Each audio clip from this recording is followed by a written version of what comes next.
Terima kasih, Saudara Moderator, Saudara Setia ya.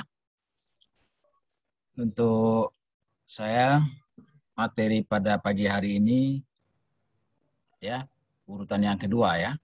Setelah Haji Pak Samsuir, maka saya nanti adalah pelatihan tentang LAS. Oke, LAS ini biasa kita pergunakan umum atau di mana saja, kegunaannya sudah jelas diketahui semua orang, hasil LAS-nya. Maka tujuan pelatihan inilah supaya masyarakat awam yang belum mempunyai skill tentang LAS bisa buka usaha sendiri. Ini tujuan yang utama sekali daripada pelatihan LAS ini.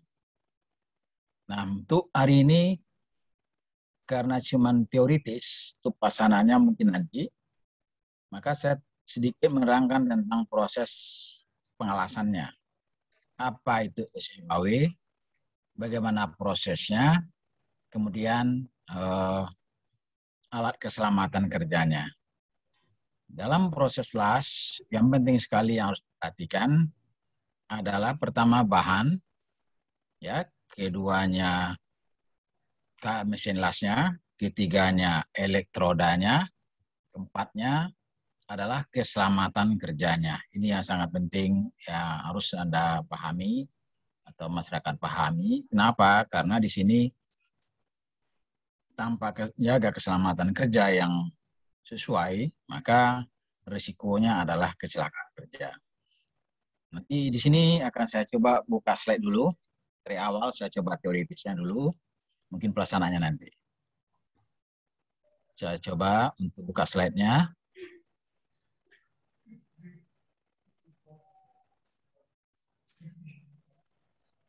Kira-kira sudah bisa dibuka, dilihat?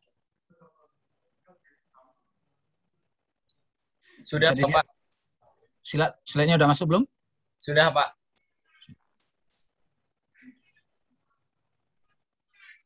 Saya besarkan saja.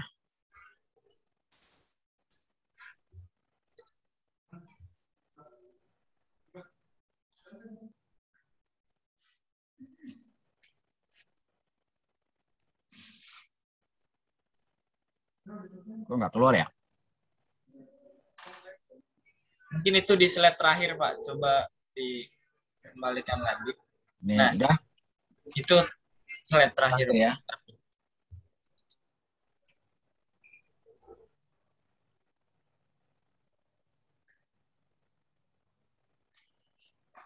Oke, terima kasih. Nah, di sini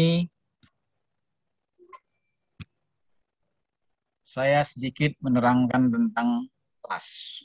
Ya, khusus untuk saudara, saya juga nggak tahu ini apakah benar ini siswa SMK, apakah ini, maaf nih, orang masyarakat. Ya, kita anggap saja Anda masyarakat dulu. Ya. Di sini proses pengelasan LAS SMAW. Apa itu LAS? Ya, apa itu LAS? Sering saudara lihat di masyarakat luas ada terjadi proses pengelasan, penyambungan buah-buah logam dengan jalan pemanasan, yaitu dalam proses logam itu dalam kondisi mencair dan membeku di saat proses pendinginan. Maka dia bisa menyambung setelah dia dingin. Dalam kondisi panas, dia tidak bisa nyambung. Seperti pada gambar bisa saudara lihat. Jadi proses penyambungan dua buah logam dengan jalan pemanasan dan menyatu dalam keadaan dingin. Nah, dia harus mencair.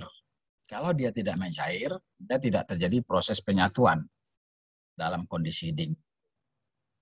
Maka yang kita akan pelajari sedikit teoritisnya adalah LAS SMAW. Ya, apa itu LAS SMAW?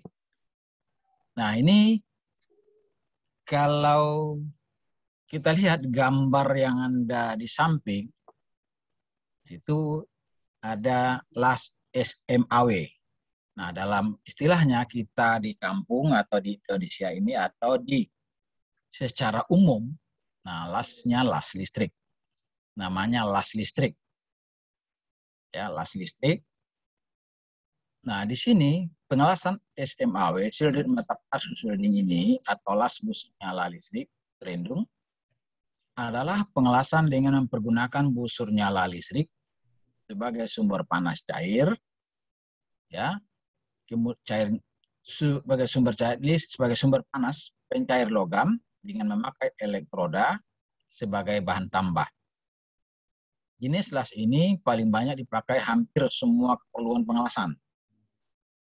Ya, las SMAW banyak digunakan pada konstruksi dikarenakan kekuatan sambungan lebih kuat dari pengelasan. Nah, di sini ada perbedaan antara las tersebut. Apa perbedaannya? Adalah fungsi. Fungsi secara umum, las itu sama, yaitu menyambung dua buah logam dengan jalan proses pemanasan. Tapi secara khusus, fungsinya berbeda-beda las tersebut. Contoh, Anda lihat lagi secara umum atau secara nyata ada di kampung kita atau di tempat-tempat kita las asetilin. Atau dalam istilahnya las karbit. Nah, umum.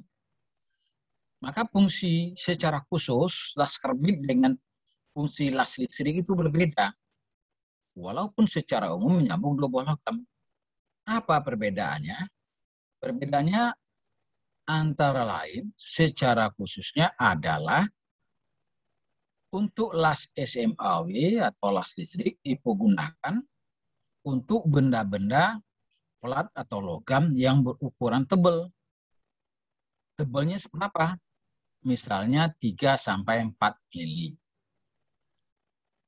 Kemudian kalau las asetilin itu dipergunakan untuk plat-plat yang tipis.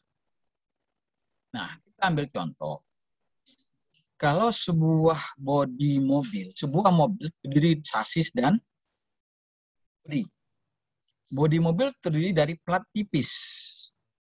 Sementara sasis terbuat dari plat yang tebal. Nah, kalau seandainya sasis tersebut kita pergunakan lasnya las asetilin, maka kekuatan sambungan tidak bisa atau tidak kuat atau tidak cocok, tidak bagus untuk proses penyambungan plat-plat yang tebal. Sementara kalau dia las pada bagian bodi mobil, kita pakai lasnya las karbit, maka dia akan mengakibatkan terjadinya kebolongan atau kehancuran pada mobil, pada bodi tersebut. Nah, jadi tidak bisa. Nah, jadi sesuaikan fungsi las tersebut dengan plat yang akan kita las. Jadi, maksudnya di sini, sebab semua las tersebut mempunyai fungsi secara khusus berbeda-beda. Ada nanti lasnya las asetilin, ada nantinya lasnya SMAW, ada nanti MIG, TIG, dan las-las lainnya. Khususnya untuk hari ini, yaitu masalah las SMAW ini saja. Apa saja yang dipergunakan las SMAW ini akan saya terangkan satu persatu dalam prosesnya.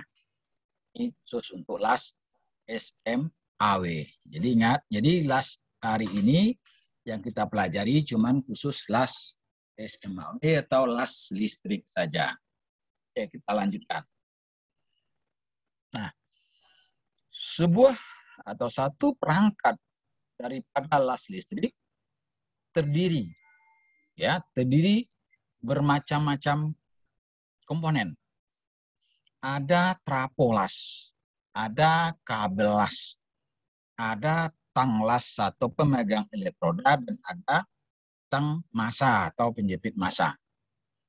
Nah, ini semuanya ini adalah komponennya. Komponen wajib yang ada pada las listrik. Nah, di sini pada las listrik pada trapolas ini mempunyai ukuran standar kemampuan daripada trapo tersebut. Berapa kemampuannya? Ada nantinya. Jadi tidak semua Anda lihat di sini trapolas itu sama kemampuannya berbeda-beda. Kemudian tanglas juga ada kemampuannya. Berapa kemampuan untuk menahan panas? Ada. Di situ ada tulisannya. sekian sampai 450 volt. Baik, apa? Ya. Kemudian kabel las juga ada standarnya. Jadi standar kabel las itu juga ada. Sama dengan di rumah Anda pakai listrik di rumah. Kalau kita pakai listrik di rumah juga mempunyai standar kabel. Ya, misalnya kabelnya 2 mili. Ya. Jadi untuk rumah apa, untuk gedung bertingkat itu berapa? Sama aja dengan trapolas untuk mengelas. Kalau trapolas itu, kalau las itu untuk memakai sampai 250 voltasenya, maka kabelnya seharusnya ukuran berapa? Panjangnya berapa? Juga ada aturannya. Nah, ini komponen wajib selain komponen pendukung daripada kawat las itu, daripada las listrik itu sendiri. Apa saja komponen pendukungnya? Nanti ada bermacam-macam. Ingat, komponen wajib pada proses pengelasan antara lain las ini adalah trapas, pemegang elektroda atau tang elektroda. Kemudian elektroda itu apa? Yaitu kembang apinya ya. Kemudian kabel las dan penjepit massa atau tang massa. Nah, ini saling mendukung kedua prinsip tersebut. Tanpa adanya komponen ini tidak terjadi proses pengelasan.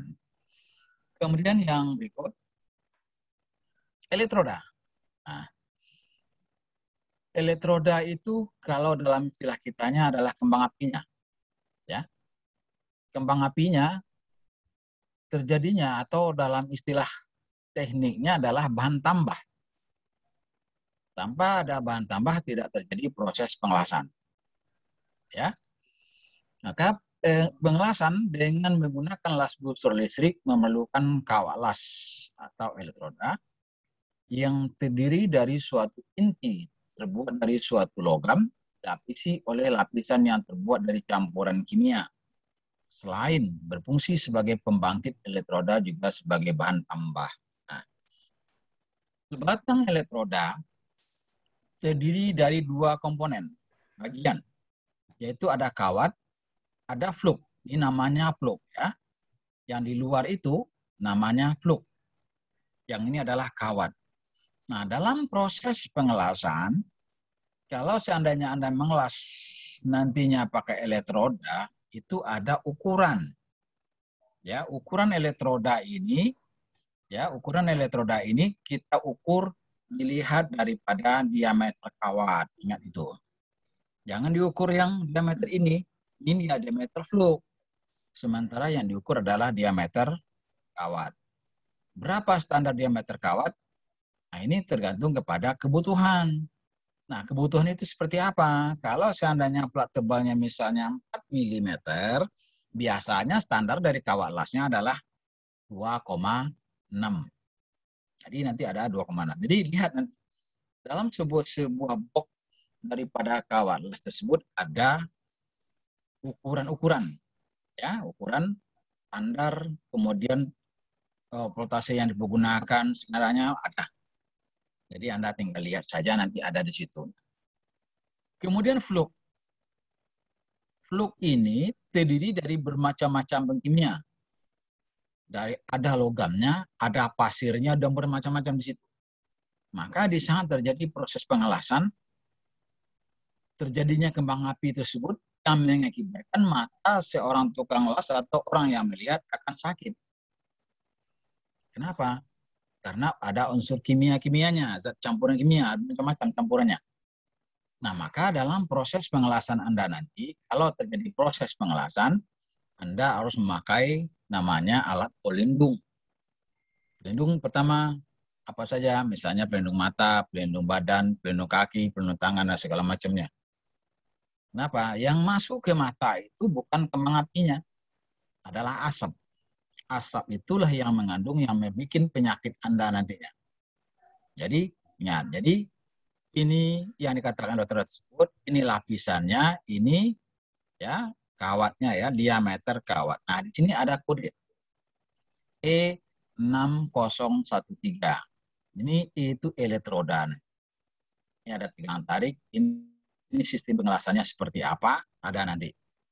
Boleh digunakan untuk mengelas di atas kepala, bisa Anda menggunakan di bawah, atau menggunakan horizontal dan vertikal. Nanti tinggal lihat pada box daripada kawalas itu. Ini elektroda. Jadi, setelah kelengkapan daripada mesin yang tadi, maka bahan yang digunakan ya adalah elektroda sebagai bahan tambah. Ya, sebagai bahan tambah dan sebagai tenaga, sebagai pembangkit. Pembangkit masuk di sini terjadinya hubungan antara positif dengan negatif, antara massa dan api tadi. Oke. Kemudian yang berikut. Nah, ini adalah pendukung. Pendukung tersebut di sini adalah dalam proses pengelasan Anda wajib mempergunakan pendukungnya. Apa fungsinya? Di sini adalah meja. Meja itu adalah melaksanakan proses pengelasan atau latihan pengelasan. Nah, meja ini biasanya untuk latihan saja. Kalau seandainya membuat job kerja jarang dipergunakan. Misalnya benda yang panjang tidak dipergunakan. Anda lihat di konstruksi pengelasan kan nggak dipakai meja. Jadi ini untuk latihan saja. Kemudian ini namanya palu truk. Nah, dalam proses pengelasan nanti setelah Anda mengelas, nanti akan Anda pukul pelan-pelan, nanti keraknya akan terlepas sehingga yang tinggal adalah lasan. Nah, ini sama-sama palu, ya. Kemudian ini biasanya digunakan untuk meratakan benda kerja. Yang ini membuang daripada truk, kemudian dibersihkan dengan sikat. Nah, ini wajib dibersihkan dengan sikat. Setelah itu ada bagian-bagian yang digerinda, maka kita gerinda. Kalau tidak ada bagian yang digerinda, maka dianggap gerindanya tidak digunakan dulu. Nah, ini gerinda ini digunakan biasanya kalau seadanya ada bagian yang digerinda atau bagian yang rusak dan sebagainya. Nah, ini pendukung khusus proses pengelasan ini. Nah, kemudian ini adalah pendukung dari proses pengelasan. Nah, kemudian yang berikutnya itu saya kembali lagi, ada nantinya pendukung daripada diri Anda atau keselamatan dari Anda sendiri. Nanti ada yang namanya apron, pelindung badan. Ada kaplas, kedoklas, ya. Kemudian Anda pakai sepatu, kemudian Anda pakai sarung tangan. Nah, ini adalah keselamatan kerja. Sementara ini pendukung daripada proses pengelasan, kemudian pendukung keselamatan kerja Anda ada apron, ada sarung tangan, ada sepatu yang sesuai, yang standar, kemudian ada lagi kacamata las, ya. Nah, kacamata las itu terbagi 5 macam lagi.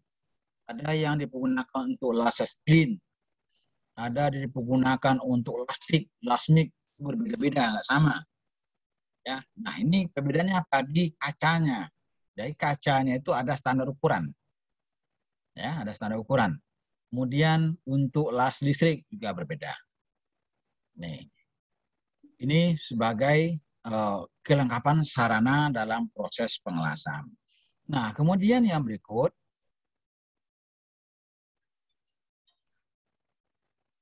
nah hubungan ketebalan pelat. Tadi saya katakan kalau seandainya mengelas, Anda harus perhatikan ketebalan pelat, arus, voltase yang dan diameter elektroda. Nah, kalau seandainya Anda mengelas, jangan asal Anda ambil saja. Ya, misalnya platnya tebalnya cuma 3 sampai 3,2 sampai 6 mili. Ya, jadi Anda pakai diameter elektroda yang misalnya 5 mili. Arusnya 150 sampai 230. Voltasenya 21, 220, 22. Ini voltase ini biasa standar Indonesia berapa ya? Nah, ini tidak seimbang. Apa yang akan terjadi? Hasil benda kerja Anda akan bolong semua.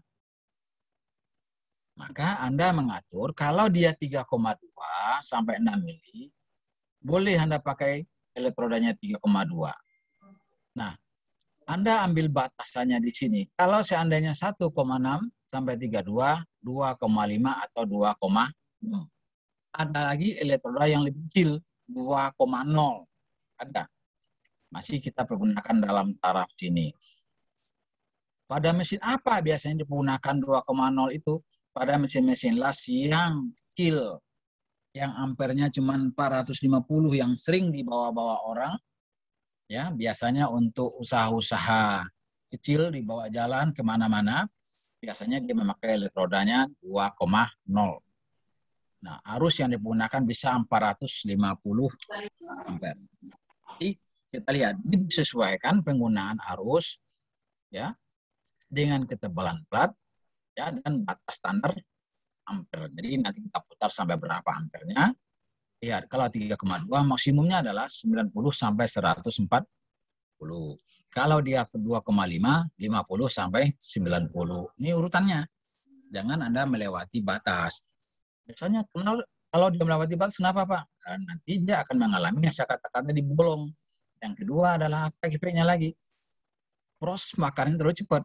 Misalnya dia Anda pakai 2,5, Anda pakai 190 sampai 240 ampere. Baru Anda menyala saja, dia itu merah semua tuh kawat lesnya. Merah semua, panas. Panasnya tinggi. Kenapa? Karena dia tidak mampu untuk menahan beban arus yang diberikan. Nah, kemudian yang berikutnya, nah bagaimana pemasangannya? Nah, ini pemasangan atau merakit daripada trapo las tersebut, yang tadi yang ada tang lasnya, ada klem masanya, dan ini colokan ke listrik. Nah, dalam proses pengelasan ini bisa saja Anda pakai genset dan bisa juga menggunakan listrik PLN. Bisa ada dua ya. Boleh pakai genset, boleh pakai PLN. Nah, klem masa kutub di sini ada lagi. Nah, di sini ada elektroda. Nah, ini yang dikatakan elektroda itu di sini. Nah, terjadinya pembangkit terjadi tersebut apabila elektroda ini bersinggungan dengan massa, maka terjadi pembangkit. Kalau terjadi pembangkit, maka terjadi kembang api. Nah, inilah terjadinya proses pengelasan. Jadi, merakit tersebut disesuaikan dengan kabel yang dipergunakan, yaitu di mana colokannya kita gunakan. Apakah colokan ini negatif, apakah di dilihat nanti itu jenis traponya. Nah, ini trapo itu dan nanti jenisnya dua, ya, DTSP segala macamnya nanti ada. Jadi itu angkat dulu. Kemudian yang berikut. Nah, ini proses pengelasan. Nih, Anda lihat dalam proses pengelasannya ini, lihat di sini ini massa, ini ground, ini plat, ini yang positif, ini elektroda. Nah, elektroda tersebut dijepit pada tang yang punya alur. Ingat itu, ada alurnya. Di alur tersebut sudah ada standar kemiringan. Kalau kemiringannya misalnya pakai 70, 80, sudah ada itu tinggal masukkan.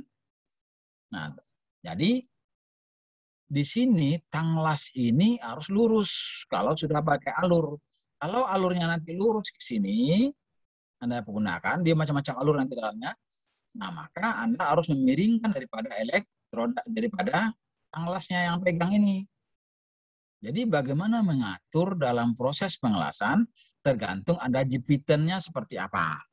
Kalau Anda menjepitnya miring seperti ini, tang las harus lurus. Kalau Anda menjepitnya lurus ke bawah, tang las harus miring. Berapa kemiringannya? Kalau seandainya Anda mengelas namanya posisi horizontal bawah tangan adalah 70 sampai 80 derajat terhadap benda kerja. Jadi kemiringan ini terhadap benda kerja yang ini adalah 70 sampai 80 derajat kemiringan terhadap benda kerja. Nah, ini caranya. Jangan terlalu lurus ya, dan jangan terlalu miring.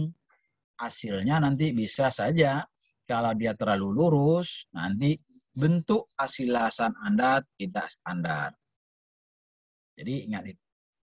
Oke, jadi ingat pemasangan elektroda, dan ingat klaim massa, dan ingat trapolas. Trapolas yang harus Anda ingat pengaturannya. Jadi kunci di sini dulu adalah pertama, Anda lihat ketebalan plat. Ini kuncinya dalam proses pengelasan. Ketebalan plat dulu, dilihat. Berapa platnya tebalnya nih? Ini platnya tebalnya 3,2 mili. Kalau dia 3,2 mili, elektroda yang kita pergunakan adalah 2,6. Ya, 2,6. Kemudian kita lihat ampere di sini, kita atur. Berapa ampere yang kita gunakan adalah 50 sampai 90 ampere. Kita putar ampernya sampai 50 sampai 90. Bisa saja kita coba dulu. Kalau kita pakai 50 dia lengket, berarti kita naikkan 10. Naikkan 10. Misalnya kalau coba lagi lengket lagi, naikkan 70. Ya, kalau dia nggak lengket berarti pakai 70. Jadi kisarannya adalah 50 sampai 90 ampere. Tuh, dalam proses pengaturan ampere. Ya, ini dalam proses baru dilaksanakan proses pengelasan sesuai dengan cara pengelasan yang dibuat. Ini dalam proses pengelasan di bawah tangan. Kemudian yang berikutnya lagi, nah, kalau seandainya Anda mengelas, nanti caranya seperti apa? Ya, kalau seandainya Anda mengelas, pertama itu elektroda Anda itu lurus dulu. Ya, lurus dulu, nyala, baru Anda miringkan. Berapa jarak antara benda kerja dengan elektroda? Ini benda kerja misalnya, jaraknya dia setelah nyala adalah 1 kali diameter elektroda. Ini jaraknya kalau dia nyala.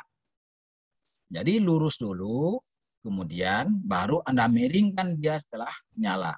Apakah miringnya ke sini? Apakah miringnya ke sini? Terserah. Hitung ayunan Anda nantinya.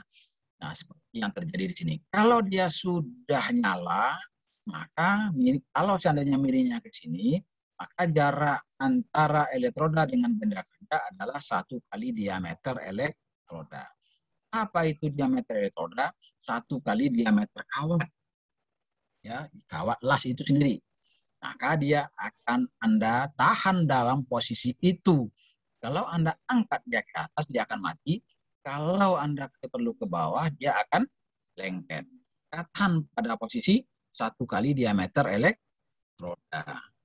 Ketinggiannya 1 kali diameter elektroda. Kemudian lebarnya adalah 2 kali diameter elektroda hasil lasan Anda.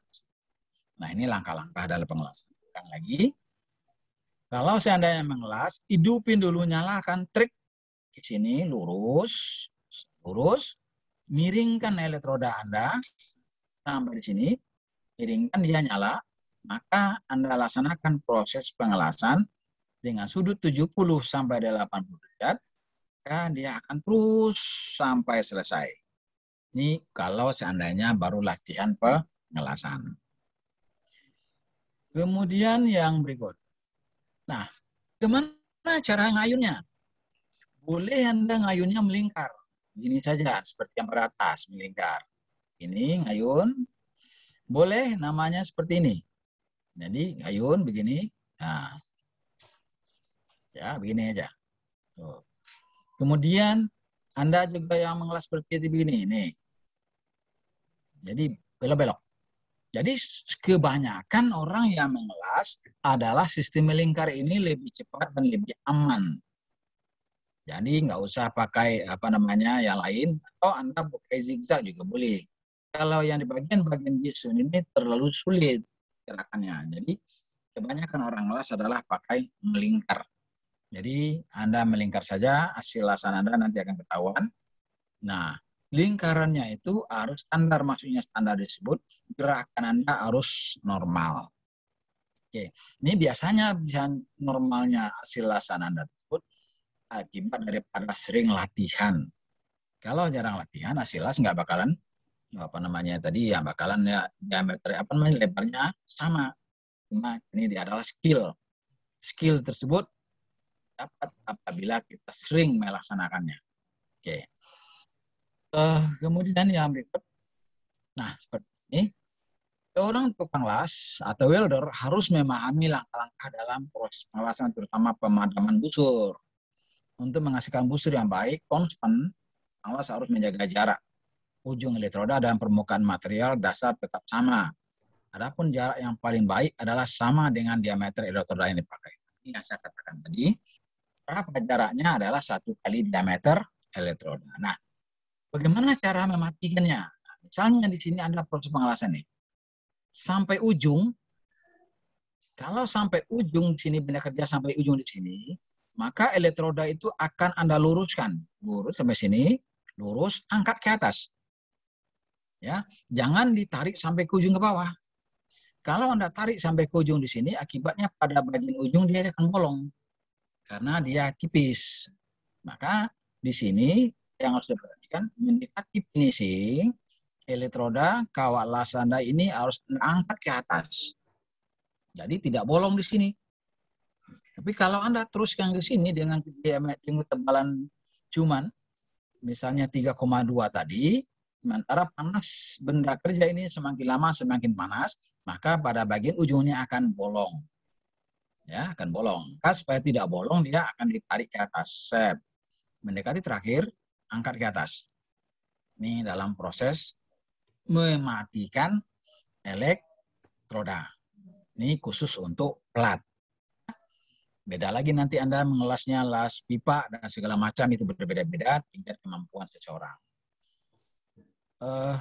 Kemudian yang berikut. Nah,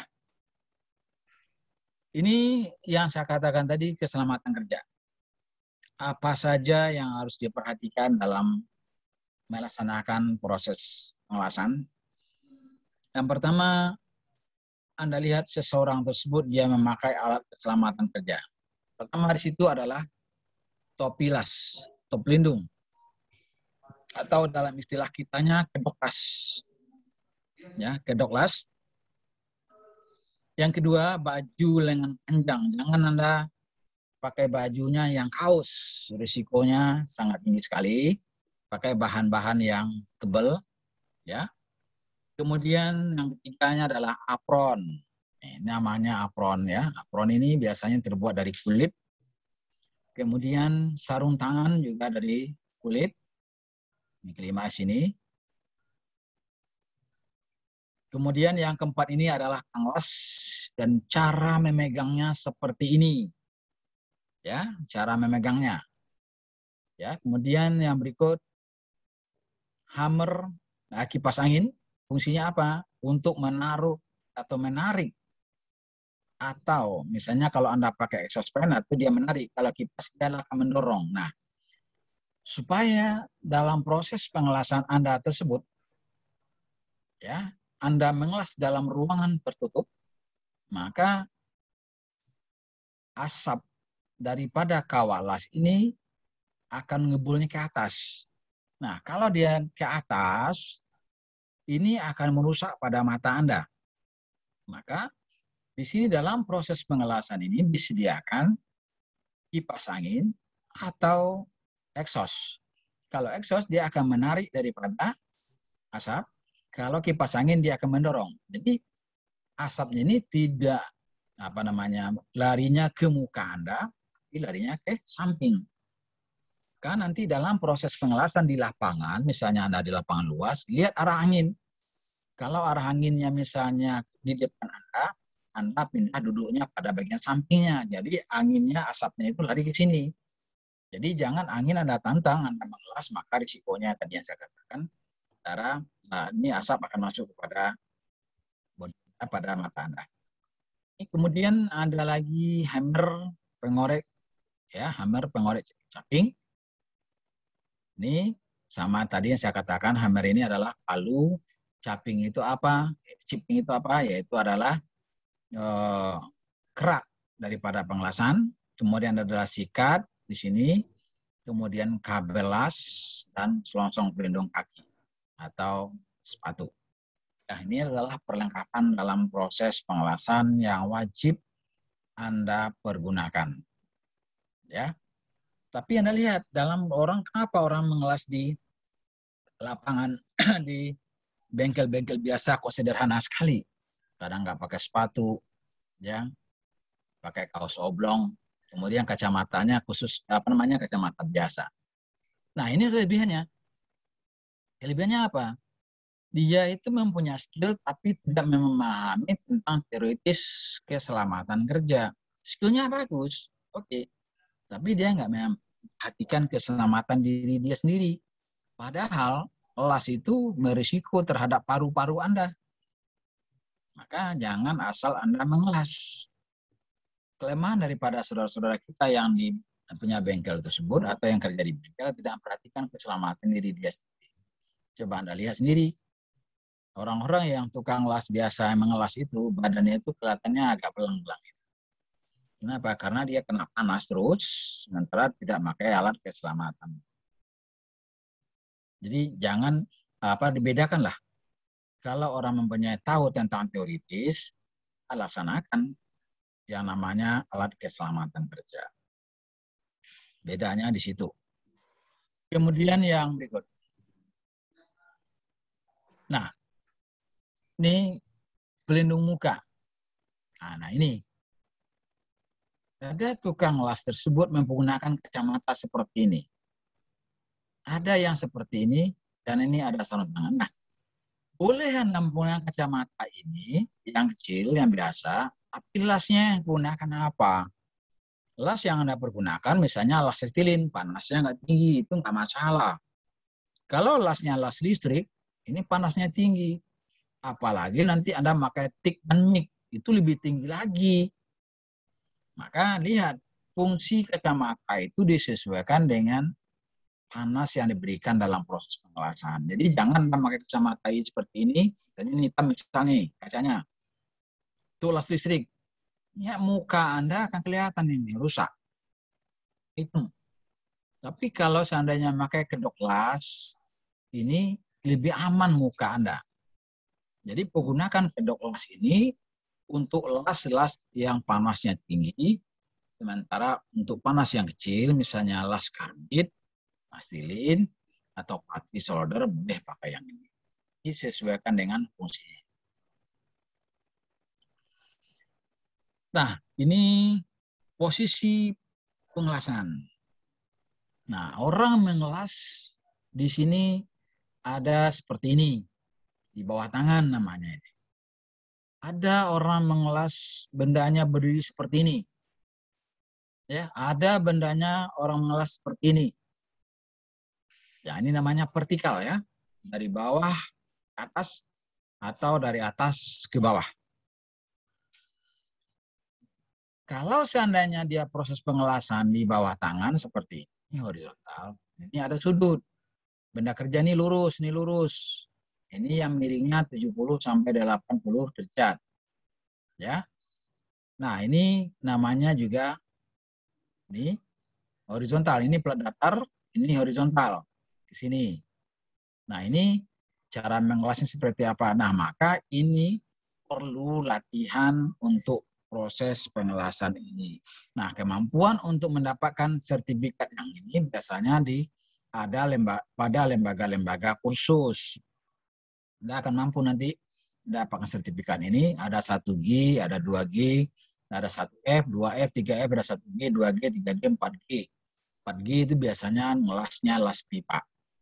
Ya, jadi ini proses bentuk-bentuk tingkat pengelasan seseorang. Nah, ini tas kepala. Nah, biasanya tas kepala ini overhead ini kan bahaya. Maka ini punya skill yang tinggi. Nah, punya skill yang tinggi ini biasanya sama dengan pipa. Sebab kalau Anda nggak bisa ngelas, jatuhnya cairan ke muka Anda. Nah, ini ada sertifikat khusus yang dikeluarkan oleh lembaga-lembaga tertentu. Kemudian yang berikut. Nah, ini sama, ingat sudut-sudutnya ini juga harus diperhatikan. Ada yang saya katakan tadi, posisi 3G. Vertikal naik, ada yang ngelas di bawah ke atas. Nah, ini cara ngelas pipa. Kalau nanti Anda jadi tukang las, ngelas pipa itu nggak bisa sekeliling tuh langsung dilas dari sini langsung sini. Langsung sini nggak bisa. Dia akan bengkok. Maka kalau ngelas pipa, kita las dulu bagian sini. Kemudian kita las bagian sini dulu sedikit. Kita las bagian sini dikit dan di belakangnya sedikit. Nah, baru kita langsung proses pengelasan.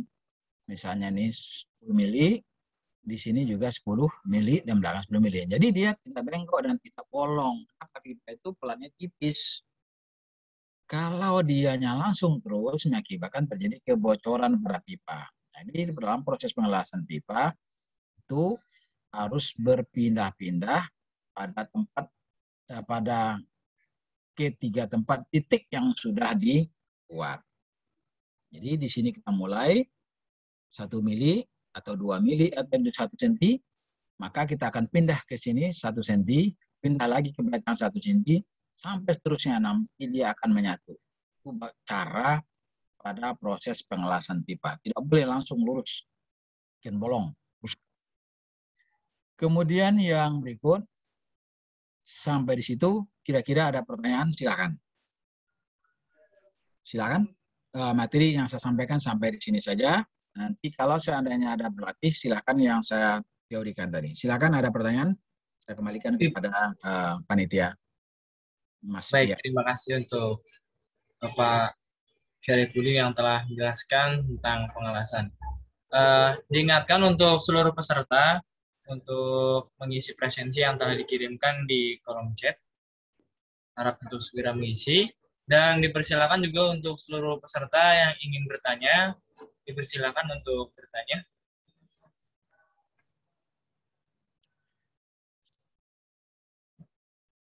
Oke, silakan tanyakan.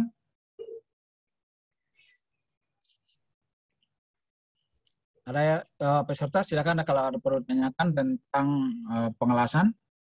Nanti mungkin ada Pak Sofian untuk menambahkan nanti kira-kira. Sebelum Anda bertanya, setelah Anda bertanya nanti ada Pak Haji Sofian yang akan menambahkan nanti. Silakan tanyakan dulu. Ya, baik. Pak Saribun, terima kasih kepada panitia P2M dan peserta. Ya. Tadi kita sudah mendengarkan paparan dari Pak Sarifudin.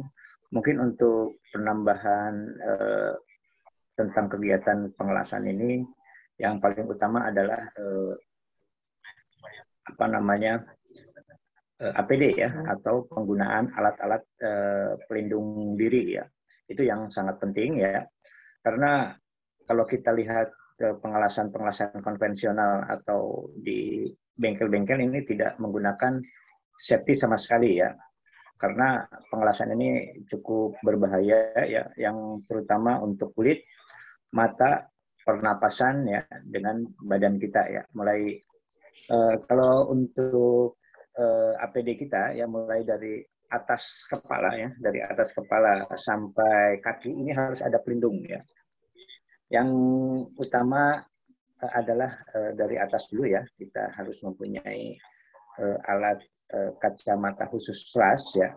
Nah, mungkin untuk sekarang ini banyak kacamata las yang sangat baik, jadi kita tidak usah membuka menutup untuk melihat benda kerja kita, tetapi kalau kita tidak mengelas, mata kita bisa langsung melihat ke benda kerja kita. Tetapi pada saat kita menyalakan las, ya, maka kacamata kita ini akan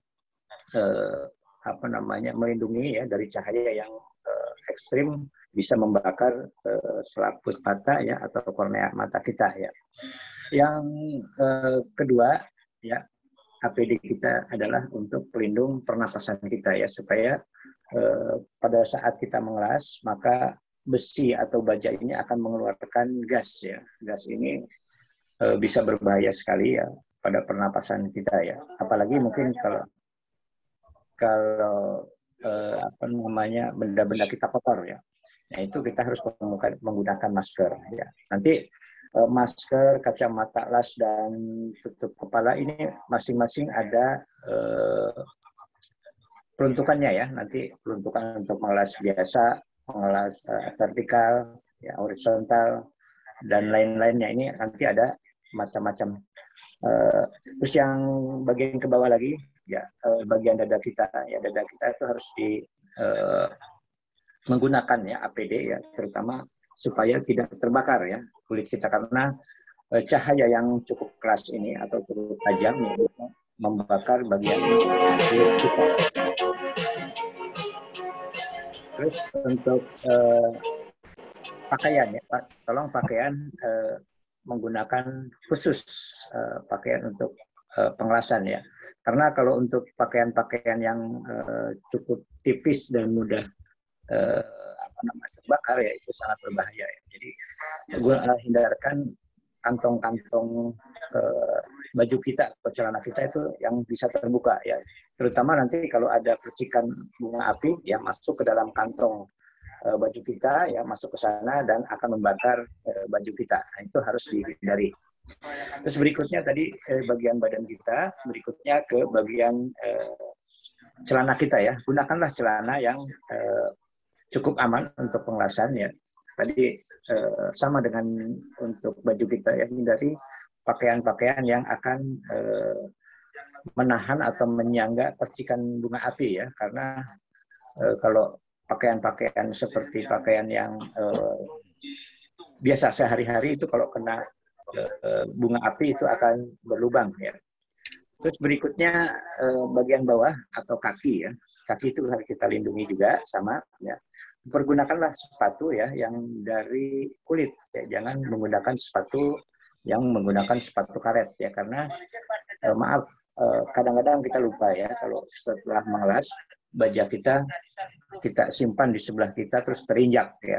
Nah, pada saat panas baja yang telah kita las ini panas ya, karena kita tidak mengetahui ya, kalau panas itu kita rasakan adalah yang menyala ya. Ternyata baja yang sudah tidak menyala pun ini sangat panas sekali ya.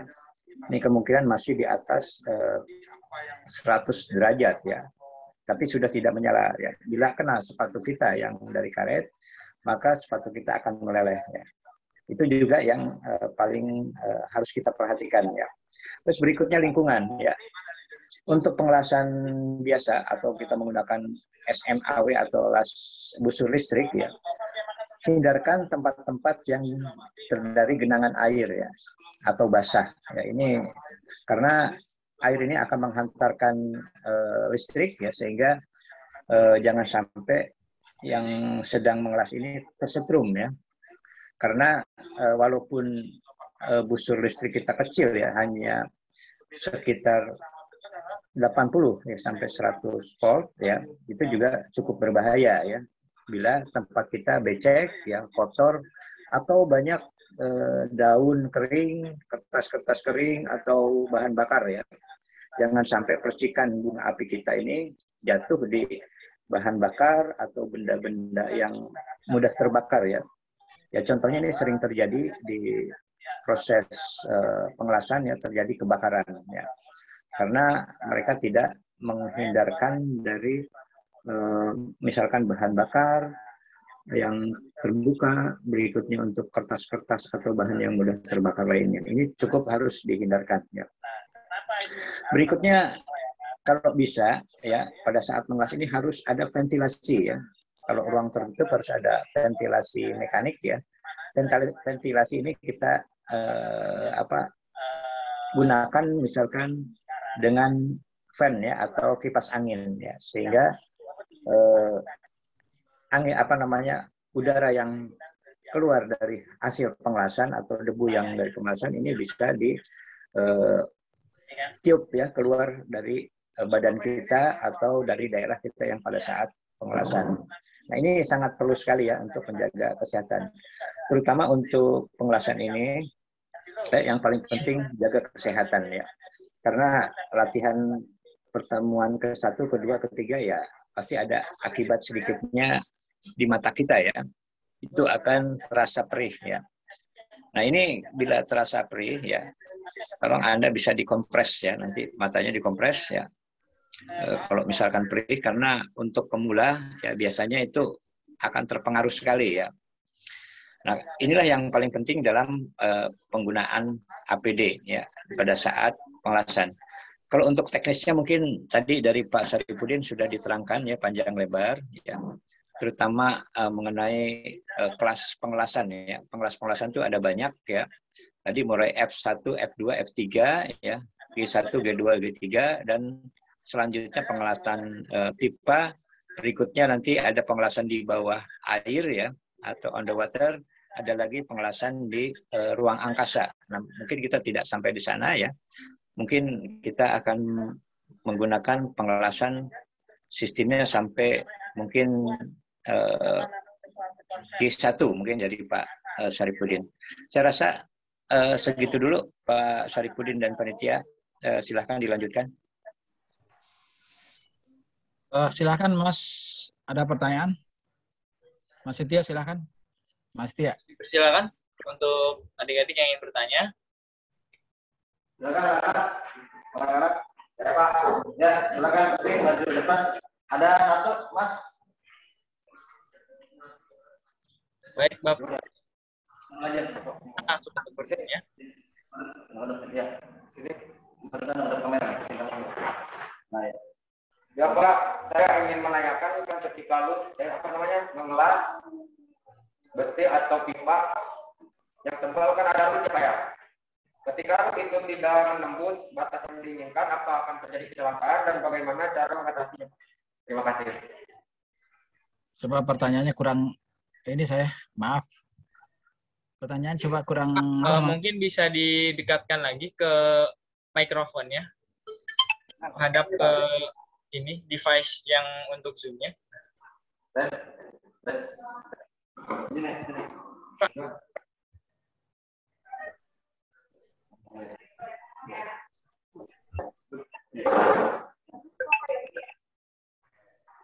Saya ingin menanyakan ini Pak, ketika mengelas besi atau plat tebal, kan ada yang namanya routing Pak. Nah, ketika routing itu tidak menembus batas yang diinginkan, apa akan terjadi kecelakaan dan bagaimana cara mengatasinya Pak? Coba Mas Setia bisa diulang ya, Mas Setia? Karena Mohon suaranya maaf, kurang. di saya juga masih kurang terlalu jelas itu untuk pertanyaannya. Tes. Masuk Pak. Ya, coba. Tes Pak. Dengar. Bisa. Di sini aja Pak. Gini Pak, saya ingin menanyakan ketika mengelas besi atau plat tebal, kan ada yang namanya routing ya Pak ya. Ketika root itu tidak menembus batas yang diinginkan, apa akan terjadi kecelakaan dan bagaimana cara mengatasinya Pak? Terima kasih. Tadi rutin apa? Rutin ya? Iya Pak. Ketika pengelasan ada yang namanya routing. Ketika routing tidak sesuai dengan batasnya, itu bagaimana Pak? Nah, kalau dalam proses pengelasan, coba saya mau tanya dulu, yang routing itu dalam istilah apa? Saya juga kurang paham routing saya itu. Ya, routing itu istilah apa itu? Ya, kan Coba. ada yang namanya root ngisi sama capping ya Pak ya. Gimana? Kan ada yang namanya root ngisi sama capping itu. Oh, ya. Terus? Ya, kan ketika root itu kan apa namanya? Root itu kan biar pertama awalan gitu Pak ya. Nah, ketika root itu tidak tembus, apakah akan terjadi kecelakaan atau gimana itu Pak? Oke, makasih. Tambahannya Pak. Terima kasih Pak. Oke, makasih ya. Berarti di sini Anda menyambung dua buah logam ya? Iya Pak. Menyambung dua buah. Ya, menyambung itu. Kalau routing itu adalah menyambung root kan? Ya. Oke, dalam proses penggalasan yang dikatakan kecelakaan itu apa dulu? Kecelakaan apakah terhadap benda kerja, kecelakaan pada diri Anda, ini harus Anda ketahui dulu kan? Nah, ini maksudnya adalah yang Anda kecelakaan pada diri Anda. Dalam menyambung sebuah logam, routing tidak tembus misalnya kan? Apakah terjadi kecelakaan gitu maksudnya ya? Iya Pak. Itu maksudnya kan? Oke. Kalau dalam menyambung dua buah logam, kita harus lihat dulu. Pertama, logam, jarak antara dua buah logam itu berapa? Itu yang pertama ya. Kalau kita menyambung dua buah logam, apakah jenis kampuh yang kita pergunakan tuh kampuhnya apa? Kalau seandainya pakai kampuh. Kalau seandainya pakai ada fillet joint, sambungan berimpit, jaraknya berapa? Nah, kalau kampuhnya yang Anda gunakan kampuh apa? Apakah kampuh V, apa kampuh I, apa kampuh T, kampuh K, dan segala macam jenis kampuh kan? Nah, Anda bikin road di sini, kita lihat dulu jaraknya seharusnya berapa. Nah, masalah kecelakaan itu tidak ada hubungannya. Ya, tidak ada hubungannya kecelakaan kerja tadi kan. Nah, yang penting dalam proses roadnya tersebut, Anda lihat jaraknya seharusnya berapa. Nah, itu kan ada standar. Jarak antara benda A dan benda B itu harus ada. Ya, kalau dia seandainya jaraknya terlalu rapat, akibat pemuaian, benda kerja Anda akan bengkok. Kenapa? Tidak ada jarak. Maka biasanya untuk menanggulangi tidak terjadinya kerusakan pada logam, maka dikasih nanti di belakangnya pegangannya atau klem. Ya, diklem di belakangnya benda kerja supaya dia tidak bengkok. Itu kalau dia pakai rootnya. Makanya saya katakan tadi, Anda tadinya memakainya itu apakah kampuhnya jenisnya apa? Apakah kampuh I, ketebalan pelatnya berapa? Itu ada bermacam-macam. Kalau tebalnya sampai 20 mili, proses pengelasannya berapa kali? Itu ada standarnya. Ya, apakah misalnya kampuh V? Anda gunakan kampuh V, tebal pelatnya 20 mili, 2 cm. Itu kan harus digerinda dulu di kampuh V. Nah, nanti di situ di las titik dulu. Ya, kemudian di las titik nanti di belakangnya dikasih klem. Supaya apa klem dikasih? Di saat terjadi proses pengelasan, benda kerja tidak bengkok. Hasilnya akan lurus. Ya, masalah kecelakaan yang Anda tanyakan tadi, apakah kecelakaan itu untuk si pekerjanya, apakah kerusakan daripada benda kerja, saya juga belum paham di situ. Ya. Jadi ya. Benda kerjanya, Pak. Benda kerja. Berarti kan kerusakan pada benda kerja ya. Nah ini, maka dikasih klem di belakangnya. Penahan. Biasanya kalau benda-benda di dua sambung itu biasanya dikasih klem. Penahan supaya dia tidak bengkok ke atas. Atau dalam istilahnya deformasi, perubahan bentuk. Ya, kalau dia biasanya tidak dikasih klem, Anda nanti setelah Anda bikin proses pengelasan, karena panas, dia menyusut, dia akan naik. Ya, dia menyusut akan naik ke atas. Mengakibatkan dia bengkok.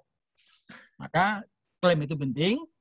Kemudian Anda laksanakan proses pengelasan yang berulang kali tergantung ketebalan pelatnya.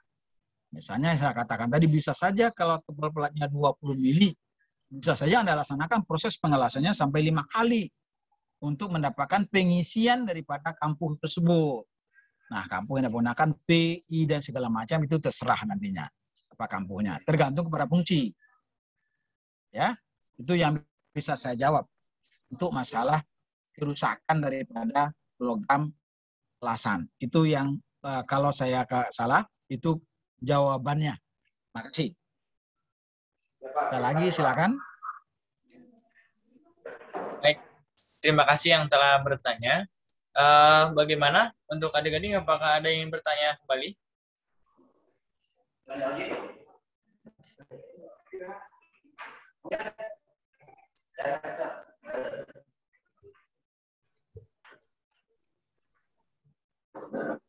Ayo, ada pertanyaan lagi? Ada? Bagaimana? Apakah ada yang ingin bertanya? Ya, silakan. Ada satu, Mas. Silakan. Ada, Mas. Ke depan lagi ke tadi suaranya biar jelas. Baik, Pak. Assalamualaikum warahmatullahi wabarakatuh. Waalaikumsalam. Saya ingin bertanya, ketika pemegang elektroda dipindahkan ke plus ya Pak, ke plus akan terjadi penyambungan apa itu Pak? Nah, oke. Anda nanti pakai jenis trapolasnya. Ada DCRP, ada DTR, ada 2 jenis ya. Jadi nanti Anda pakai jenis trapolasnya apa? Itu dulu. Ya, kalau jenis trapolasnya misalnya DCRP, satu lagi saya lupa, DTSP apa itu. Jadi itu yang harus diperhatikan. Jadi jangan Anda pergunakan pemindahan elektroda tanglas misalnya ke sini ke sini. Ini berisiko. Jadi jenis trapolasnya yang Anda pergunakan jenisnya apa? Ya, itu ya. Anda silakan tanyakan nanti jenis trapolas. Bisa kalau jenis trapolasnya ini DCRP satu lagi saya lupa, maaf. Nah, ini tanyakan nanti atau nanti akan saya kirim, nanti ada jenis-jenisnya atau bukunya juga ada. Jadi tidak bisa sembarangan kita pindah saja. Efeknya yang akan terjadi. Efeknya ya. Oke, makasih. Terima kasih. Terima kasih, Pak. Ya, silakan. Yang lain? Baik. Terima kasih bagi yang telah bertanya. Bagaimana adik-adik, apakah ada yang ingin ditanyakan kembali?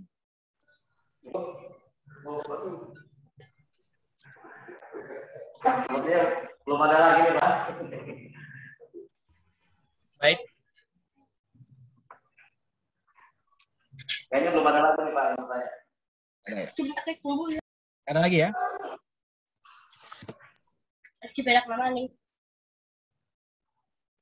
Untuk sementara ini belum ada lagi, Pak. Baik.